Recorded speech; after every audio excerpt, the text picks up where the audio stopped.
En mai 2009, je venais de mettre fin à une relation avec ma petite amie qui durait depuis presque 3 ans. Nous avions alors déménagé de Calgary à Toronto et, même après la rupture, nous vivions toujours ensemble parce que nous ne connaissions pas beaucoup de monde dans notre nouvelle ville. Aussi, lorsqu'un ami de l'école a suggéré que nous allions passer un week-end à camper et à pêcher, j'ai accepté. Il a grandi dans un endroit appelé Flamborough, à environ 1 heure de Toronto. C'est une très belle région, avec beaucoup de forêts, vertes, de fermes et de petites rivières. Alors nous avons décidé de camper et de pêcher le long d'un ruisseau appelé Grandstone Creek. Nous avons donc décidé de camper et de pêcher le long d'un ruisseau appelé Grindstone Creek. Il se trouve à proximité de zones humides et les gens diront que la pêche y est vraiment bonne.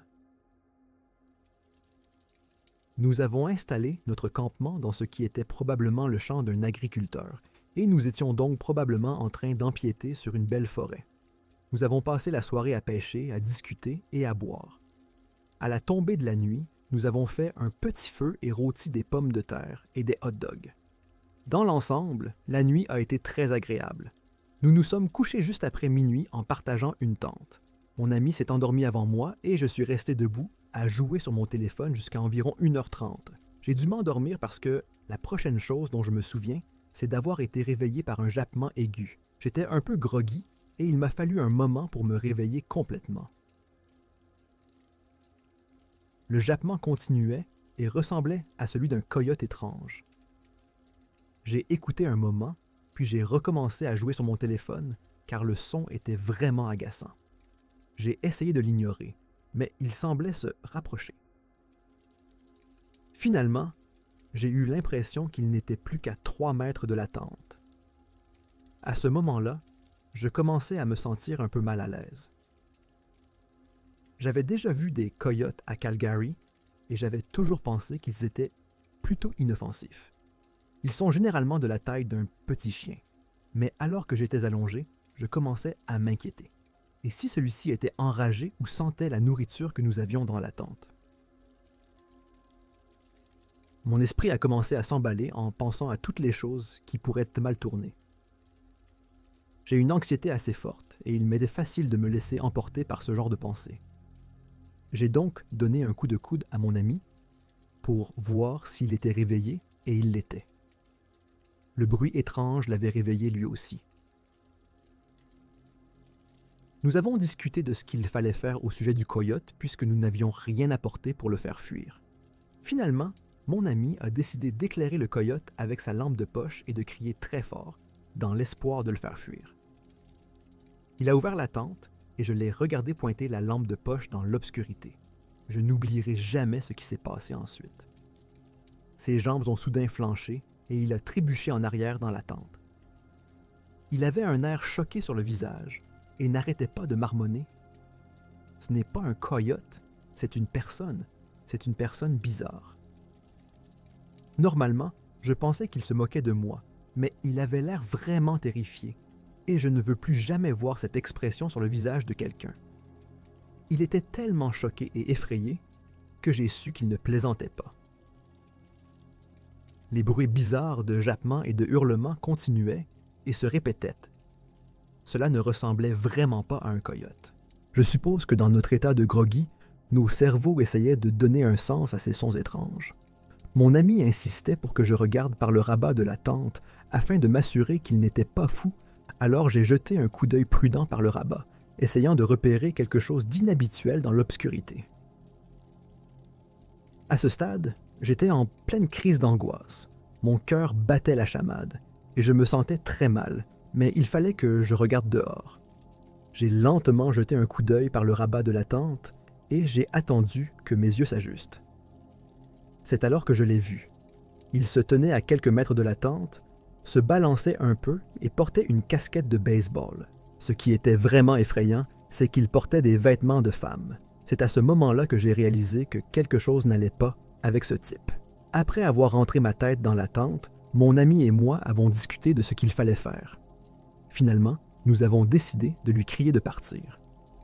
Mon ami a commencé à crier « Excuse-moi, tu peux partir? Nous essayons de dormir ici. » Le bruit s'est arrêté et le silence est devenu total. Puis nous avons entendu des pas qui se dirigeaient vers notre tente. Ils se sont arrêtés juste devant, mais nous n'avons pas perdu de temps. Nous avons recommencé à crier. Sérieusement, partez.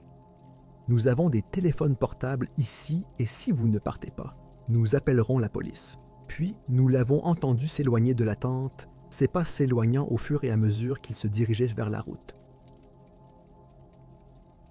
Nous sommes restés éveillés, terrifiés, à l'écoute du moindre bruit dans l'obscurité, incapables de dormir jusqu'aux premières lueurs du matin. Dès que le soleil a commencé à se lever, nous nous sommes empressés de ranger nos affaires. Sur le chemin du retour, nous avons parlé de ce qui s'était passé. Ce n'était vraiment pas très courageux de notre part. Nous étions tous les deux tellement gênés qu'un étranger nous a fait peur que nous n'en avons plus reparlé depuis ce jour.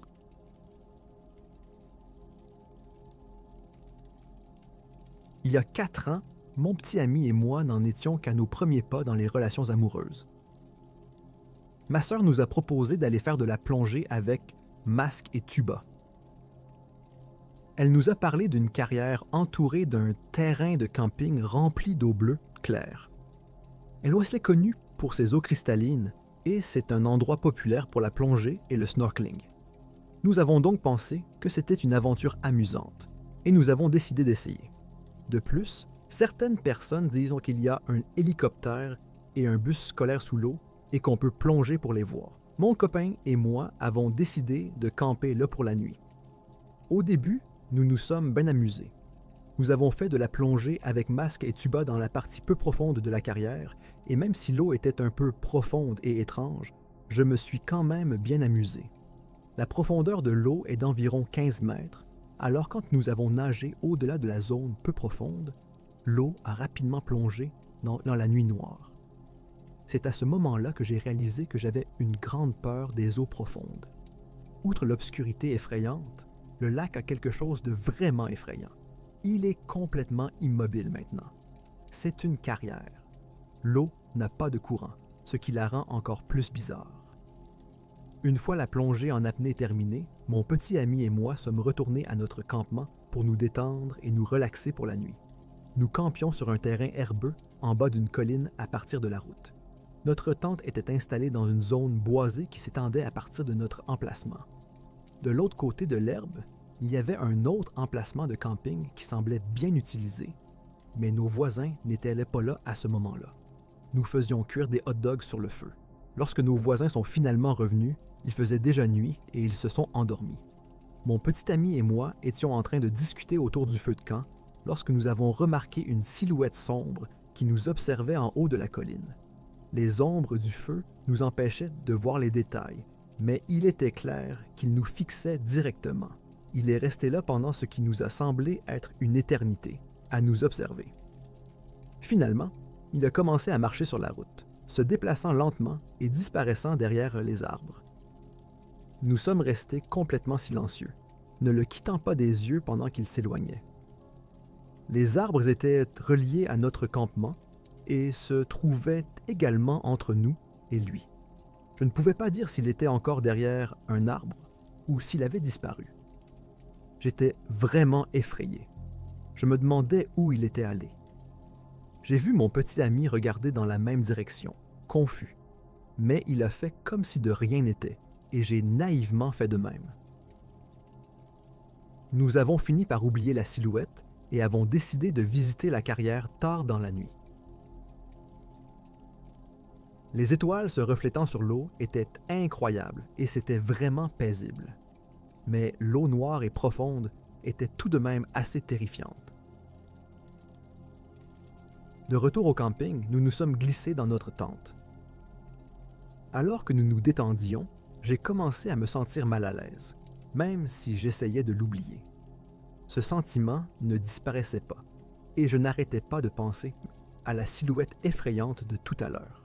Après être resté assis en silence pendant un moment, mon petit ami m'a soudain demandé « As-tu l'impression qu'on nous observe ?» J'ai répondu « Pourquoi dis-tu cela ?» Mon ami a décidé de sortir de la tente, et nous sommes allés nous placer près de ma voiture. J'ai eu l'étrange idée qu'être en plein champ, au beau milieu du terrain de camping, était peut-être l'endroit le plus sûr. Je pensais que si quelqu'un venait vers nous, nous aurions plus de chances de le voir de là. Nous nous tenions donc au milieu du champ lorsque nous avons vu une ombre qui ressemblait à celle que nous avions vue plus tôt. Elle se trouvait à une vingtaine de mètres. Nous l'avons tous deux remarqué en marchant. Et il a commencé à marcher dans la même direction que nous. Nous avons changé de direction et il a fait de même.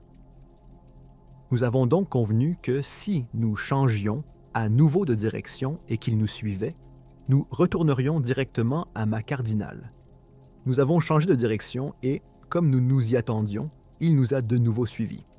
Nous n'avons donc pas perdu de temps et avons couru jusqu'à la voiture.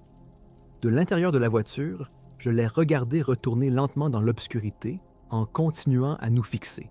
Mon petit ami a alors dit « Partons d'ici » et j'ai accepté. Mais tout notre matériel de camping était encore à l'extérieur.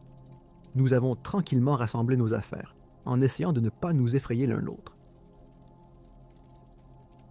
La partie la plus étrange de l'histoire vient ensuite, à mon avis. Mes phares ne fonctionnaient plus et il y avait un étrange brouillard sur le pare-brise qui ne disparaissait pas, quoi que nous fassions. Nous avons dû sortir des bois en utilisant uniquement les feux de croisement et le brouillard nous empêchait de voir. Nous avons réussi à sortir, mais le brouillard s'est dissipé dès que nous sommes arrivés à la station-service. J'ai raconté l'histoire à mon père le lendemain et il a dit qu'il était content que nous soyons sortis de là, car les choses auraient pas très mal tourné. Mon petit ami et moi pensons que la silhouette que nous avons vue était soit quelqu'un qui essayait de nous faire du mal, soit un Wendigo.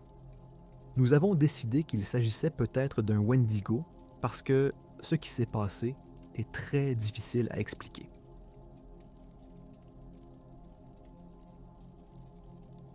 Je voudrais vous faire part de quelque chose qui nous est arrivé à ma petite amie et à moi, il y a environ 2 ans, alors que nous avions une vingtaine d'années. Nous avions décidé d'aller camper pour le week-end et nous avons choisi la forêt nationale de Stanislaus près de Big Trees, en Californie.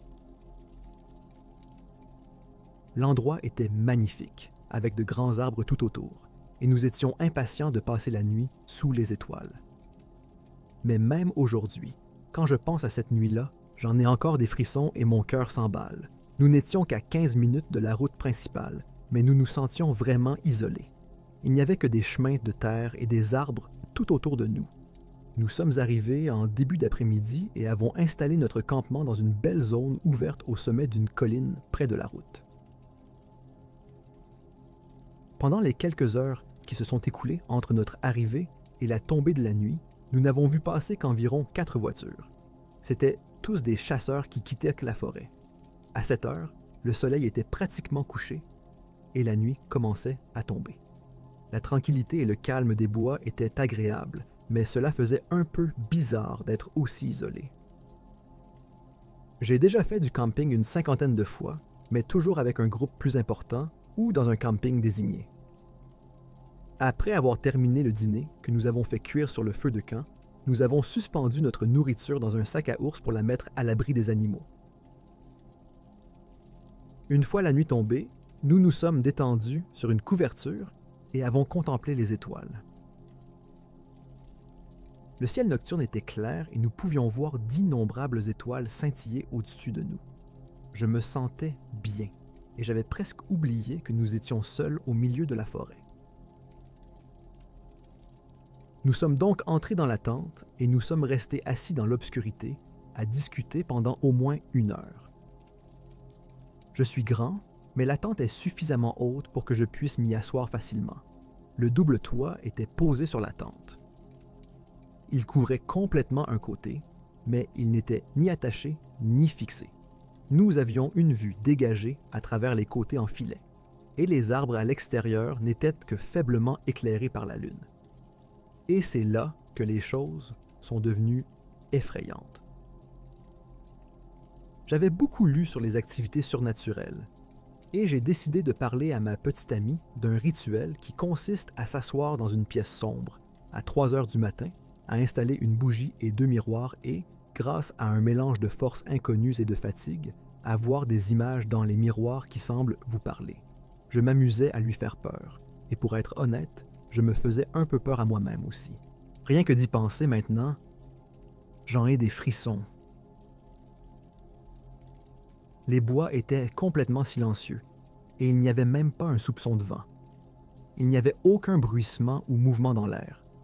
J'ai interrompu mon récit, et pendant ce temps, le double toit a commencé à se retirer lentement du haut de la tente. Il n'est pas tombé et n'a pas été emporté par le vent. Honnêtement, j'ai eu l'impression que quelqu'un le tirait soigneusement vers le bas, derrière nous. Je n'oublierai jamais le bruit que cela a fait. Nous nous sommes retournés et nous nous sommes regardés, les yeux écarquillés, et j'avais l'impression d'avoir le cœur dans la gorge. Le double toit a continué à glisser lentement le long de la tente jusqu'à ce qu'il soit complètement enlevé. Il faisait trop sombre pour voir clairement quoi que ce soit derrière nous, mais mon esprit s'emballait. Avec toutes les créatures effrayantes que j'avais vues dans les films d'horreur, j'aimerais dire que j'ai réagi pour m'assurer que nous étions en sécurité. Mais je suis resté figé sur place.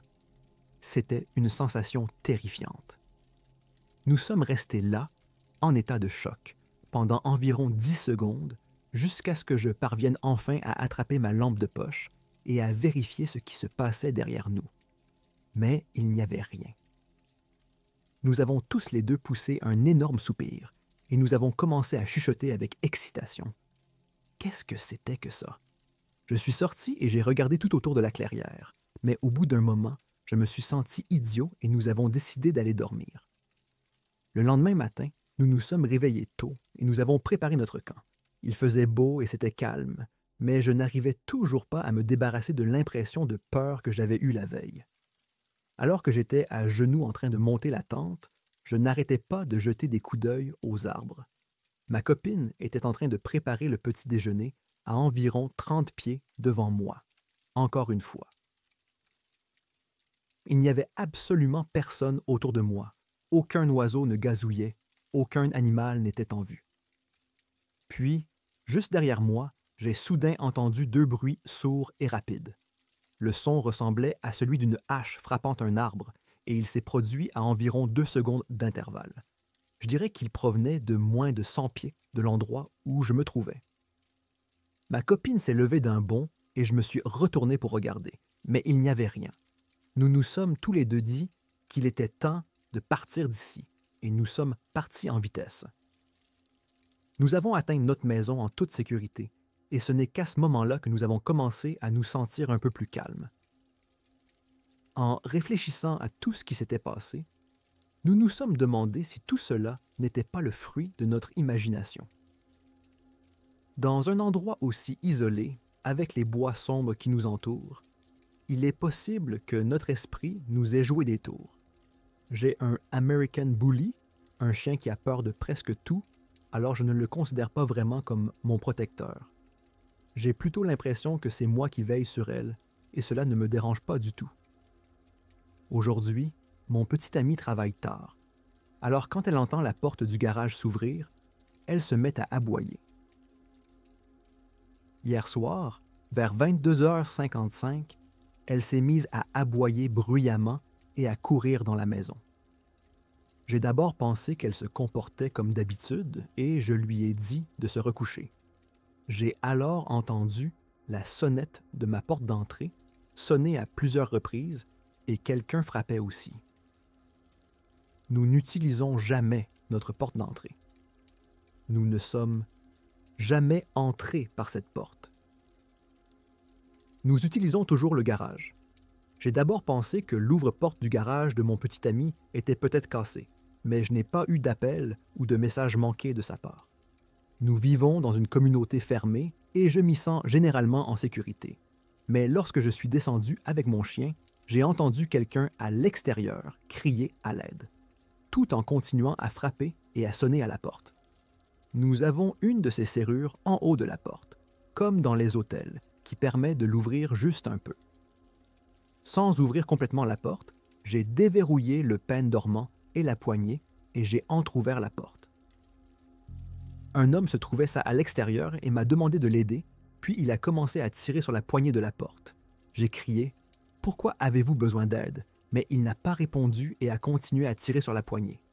Mon chien grognait comme je ne l'ai jamais entendu. J'ai claqué la porte de toutes mes forces et je l'ai refermée à clé. J'ai crié que j'appelais la police. Pendant que j'étais au téléphone, il a continué à sonner et à frapper à la porte. L'homme a continué à frapper à la porte jusqu'à ce que les policiers arrivent. Lorsqu'ils sont arrivés, je les ai vus mettre un homme âgé à l'arrière de leur voiture. J'ai découvert qu'il s'agissait de mon voisin d'en face, quelqu'un que je n'ai jamais rencontré et que j'ai à peine vu. Apparemment, il est atteint de démence et s'est égaré hors de sa maison.